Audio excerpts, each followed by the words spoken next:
আসসালামু আলাইকুম, সবাইকে স্বাগত জানাচ্ছি। আজকের আন্তর্জাতিক সংবাদে প্রথমেই জানাচ্ছি সংবাদ শিরোনাম। সামরিক ময়দানে ব্যর্থ হয়েই অর্থনৈতিক যুদ্ধের পথে যুক্তরাষ্ট্র, চাপ মোকাবেলায় আলাদা পরিকল্পনার কথা বলছে আইআরজিসি। সৌদি তুরস্ক পাকিস্তানের মক্কা প্রতিরক্ষা চুক্তিতে আমন্ত্রণ ইরানকে, যোগ দিলে বদলে যেতে পারে আঞ্চলিক সমীকরণ।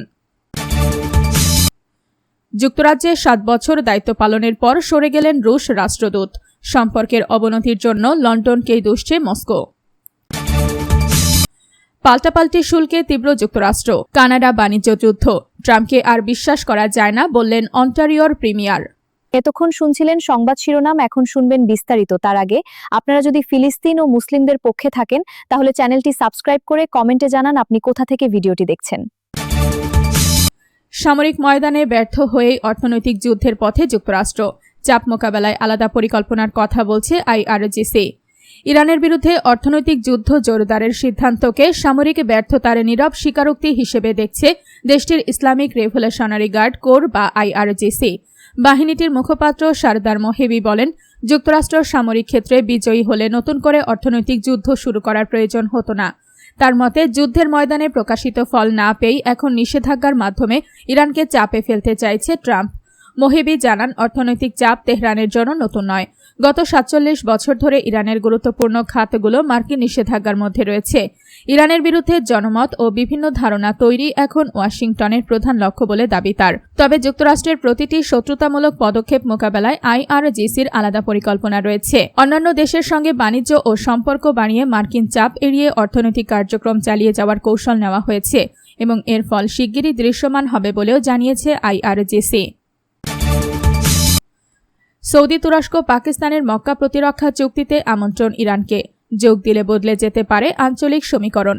সৌদি আরব, তুরস্ক ও পাকিস্তানের নতুন নিরাপত্তা জোট মক্কা চুক্তি ফর মিউচুয়াল ডিফেন্সে যোগ দেওয়ার আমন্ত্রণ পেয়েছে ইরান, এমন দাবি করেছেন দেশটির একজন জ্যেষ্ঠ কর্মকর্তা।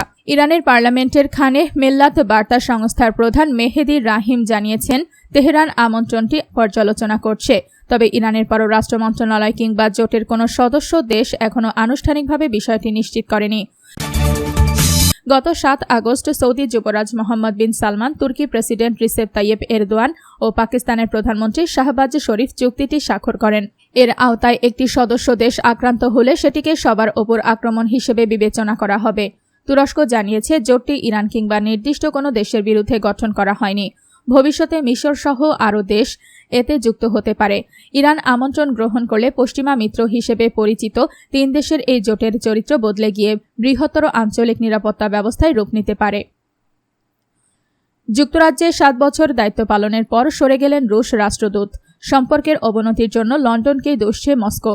যুক্তরাজ্যে বর্তমানে রাশিয়ার কোনো রাষ্ট্রদূত দায়িত্বে নেই বলে নিশ্চিত করেছে লন্ডনের রুশ দূতাবাস। 7 বছরের বেশি দায়িত্ব পালনের পর গত 21 জুলাই পদ ছেড়েছেন আন্দ্রেই কেলিন। তবে তাকে প্রত্যাহারের মাধ্যমে 2 দেশের কূটনৈতিক সম্পর্কের মাত্রা কমানো হচ্ছে, এমন দাবি নাকচ করেছে মস্কো। নতুন রাষ্ট্রদূত হিসেবে এখনও কারো নামও প্রস্তাব করা হয়নি। রুশ দূতাবাসের অভিযোগ, লন্ডনের উদ্যোগেই 2 দেশের সম্পর্ক নজিরবিহীন নিম্ন পর্যায়ে পৌঁছেছে। ইউক্রেনকে ব্রিটিশ অস্ত্র ও দূরপাল্লার ড্রোন সরবরাহের কারণে উত্তেজনা আরও বেড়েছে।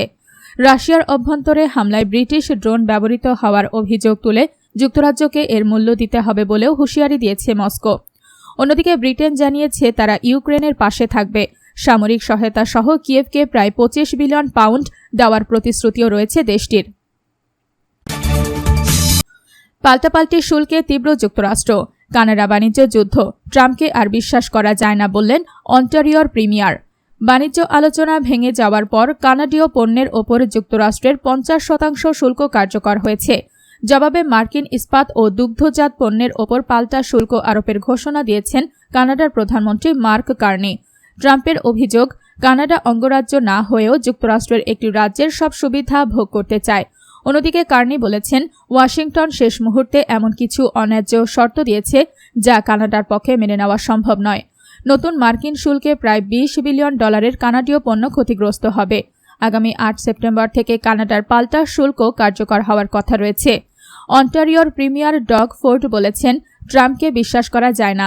যুক্তরাষ্ট্রের সীমান্তবর্তী অঙ্গরাজ্যগুলোর গভর্নর এবং শীর্ষ ব্যবসায়িক সংগঠনও সতর্ক করেছে। এই শুল্ক যুদ্ধ শেষ পর্যন্ত মার্কিন প্রতিষ্ঠান, ও সাধারণ পরিবারের ব্যয় বাড়াবে। কানাডার প্রায় 70% রপ্তানি যুক্তরাষ্ট্রে গেলেও দেশটির ওপর নির্ভরতা কমানোর সময় এসেছে বলেও জানিয়েছেন কার্নি।